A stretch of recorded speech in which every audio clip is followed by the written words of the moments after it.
Halo Tagarians, para penonton Tagar TV dan juga pembaca Tagar ID, apa kabarnya?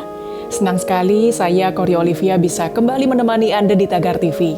Hari ini saya ingin membacakan kisah tentang Doni Monardo pada jam makan siang di Geraha BNPB, seperti ditulis oleh Egy Masadiah, wartawan senior sekaligus staf khusus Kepala BNPB Doni Monardo. Ruang multimedia lantai 10 Geraha BNPB menjadi ajang tes food masakan olahan sagu.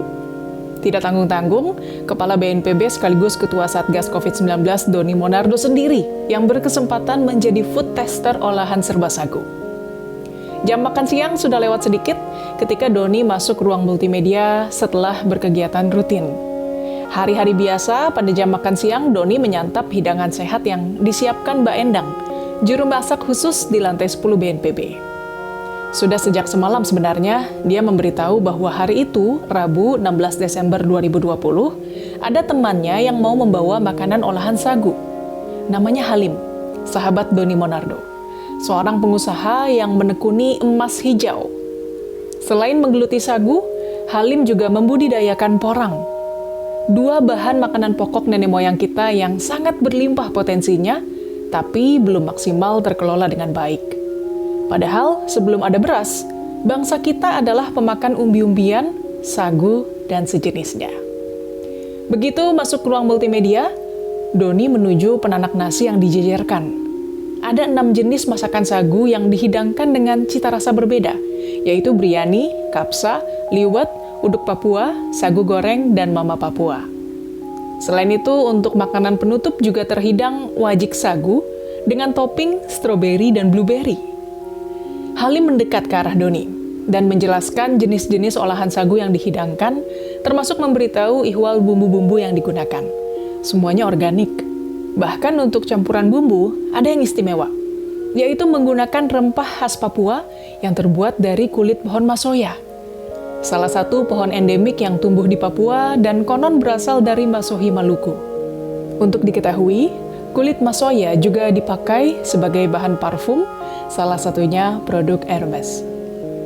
Halim meyakinkan Doni bahwa semua hidangan itu dijamin 0% kadar gulanya. Doni pun spontan meminta piring yang besar. Pada semua hidangan sagu olahan tadi sudah sangat gurih. Bahkan untuk yang masakan biryani, sudah ada campuran daging di dalamnya, sehingga praktis tidak lagi memerlukan lauk pauk. Di ujung deretan penanak nasi pun tampak 2 mangkok berisi balado jengkol.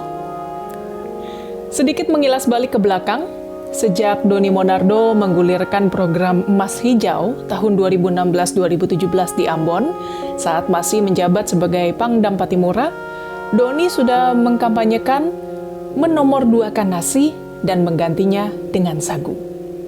Ia bahkan melempar tagline, "Tidak makan nasi, hebat." Atau orang cerdas makan sagu. Suatu hari Doni berkisah dengan sangat fasih ihwal tradisi nenek moyang kita yang sejatinya tidak mengenal beras.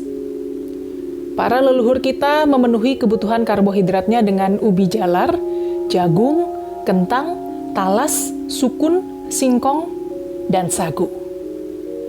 Dengan makanan itu, bangsa kita sudah terkenal unggul sejak dulu, sejak zaman kerajaan-kerajaan.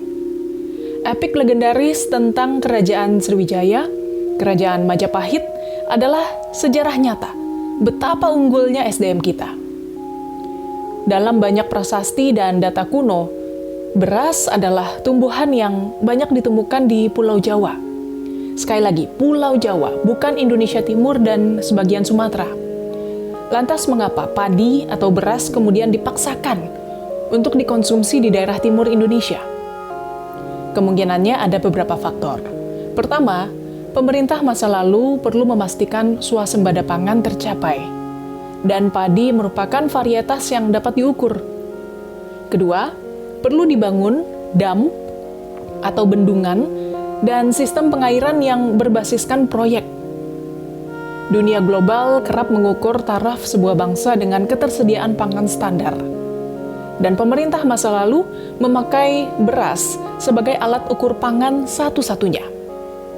Padahal ada sagu yang merupakan pangan lokal dan sudah sejak dulu kala menjadi sumber karbohidrat penduduk di wilayah timur Indonesia. Kondisi alam dan masyarakatnya membuat sagu dapat tumbuh mengikuti struktur alam yang ada di wilayah tersebut. Karena itu pula, Doni Monardo sangat getol menaikkan pamor pangan lokal tadi, tidak saja ke pentas nasional, tapi juga orientasi ekspor. Halim adalah salah satu pengusaha yang berani mempertaruhkan semua risikonya di sektor sagu dan juga jenis tanaman lain alias emas hijau. Doni bahkan ingin pangan lokal menjadi sebuah gerakan yang diikuti sosialisasi dan mendidik masyarakat melestarikan pangan lokal dengan kearifan lokal. Upaya itu akan mampu memenuhi kebutuhan pangan masyarakat. Di sisi lain akan mengurangi ketergantungan impor beras. Siapa yang tidak setuju dengan pengurangan impor beras yang nyata-nyata melahirkan mafia atau kartel atau tengkulak pangan? Penanaman sagu secara langsung juga melestarikan alam dan menjaga kelangsungan bumi dengan diversifikasi alami. Manfaat lain, karakter pohon sagu menjamin ketersediaan air tanah untuk jangka panjang, hingga akhirnya tercipta siklus alam yang sehat bagi generasi yang akan datang. Menurut Halim, semua produksi sagu olahan dipusatkan di pabriknya yang ada di Tiga Raksa, Tangerang, Banten. Sedangkan bahan pokoknya didatangkan dari Papua. Halim bahkan sudah berkoordinasi dengan Bulog dan Perhutani. Bulog untuk urusan stok, sedangkan Perhutani terkait pemanfaatan lahan bagi pengembangan tanaman sagu. Pemprov Papua di Distrik Tambat, Kabupaten Merauke, bahkan sudah lebih dari setahun terakhir mengarahkan kebijakan pangannya ke sagu. Saat ini Distrik Tambat sudah bisa menghasilkan sagu olahan hingga 3 ton per minggu. Program Klaster Kampung Sagu di Tambat dirintis Badan Penelitian dan Pengembangan Daerah Papua, serta Dinas Ketahanan Pangan Papua sejak awal 2019. Dalam program tersebut, petani diberi bantuan berupa pembuatan rumah produksi beserta mesin pengolah sagu yang diciptakan dosen Universitas Cendrawasih I. Madebudi sekaligus menjadi mentor cara menggunakan mesin pengolah sagu. Papua adalah surga sagu. Luas areal sagu di sana mencapai 6,2 juta hektar dan itu merupakan yang terbesar di dunia. Sayangnya, berdasarkan data Badan Penelitian dan Pengembangan Daerah Papua, luas lahan sagu yang digunakan secara aktif di 20 kabupaten hingga akhir tahun 2017 hanya 35.351 hektar. Pemanfaatan itu jauh dibandingkan daerah Meranti di Riau yang luasan lahan hutan sagu kurang dari 100.000 hektar, tapi sudah dapat mengekspor tepung pati sagu ke kawasan Asia Timur, seperti Jepang dan Cina. Bagi Doni Monardo, riwayat penugasan menjadi Pangdam Patimura bisa dibilang anugerah. Setidaknya ia menjadi penyuka sagu, bukan karena semata-mata demi program emas hijau, melainkan dengan kesadaran penuh bahwa makan sagu jauh lebih sehat dibandingkan makan nasi. Selain sumber energi, sagu juga baik untuk mencegah darah tinggi, baik juga untuk gula darah, mencegah masuk angin, dan memperlancar sistem pencernaan. Info terbaru, sagu bahkan bisa meningkatkan kesehatan tulang dan sendi. Sambil menikmati hidangan sagu siang itu, Doni melempar pandang ke arah Halim, yang dari tadi berdiri dan mengamati Doni Monardo dan staf yang sedang menjadi food tester bagi hidangan yang dibawa. Dua perintah Doni yang keluar secara spontan, pertama ditujukan kepada PLT Deputi 3 BNPB, Dodi Ruswandi, dan kedua langsung kepada Halim. Dodi diminta mengirim sagu olahan untuk pasien COVID-19 yang ada di Jawa Timur. Kenapa? Karena berdasarkan statistik, pasien COVID-19 Jawa Timur paling banyak mengidap gula darah. Jadi mereka harus makan sagu. Doni segera melempar tugas yang kedua kepada Halim.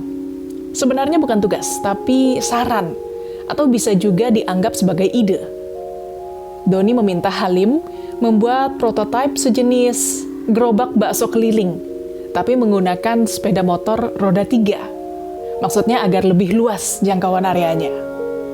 Nah, gerobak bakso 3 roda ini khusus menjual bakso dengan mie yang terbuat dari sagu. Lalu dipasangkan kalimat promotif seperti cinta produk lokal atau makan sagu lebih sehat. Halim pun antusias merespon ide Doni Monardo. Karena itu, dimanapun Anda berada nanti, bersiap-siaplah tidak hanya melihat tahu bulat digoreng dadakan yang keliling kampung, tapi juga mie sagu bakso keliling ide Doni Monardo. Tagarians, demikian kisah tentang Doni Monardo pada jam makan siang di Geraha BNPB, seperti ditulis oleh Egy Masadiah, wartawan senior sekaligus staf khusus Kepala BNPB Doni Monardo. Subscribe YouTube channel Tagar TV dan klik loncengnya juga untuk mengikuti video menarik membahas topik terhangat hanya untuk Anda. Dan selalu ingat juga 3M, memakai masker, menjaga jarak, dan mencuci tangan. Saya Kori Olivia, Tagar TV.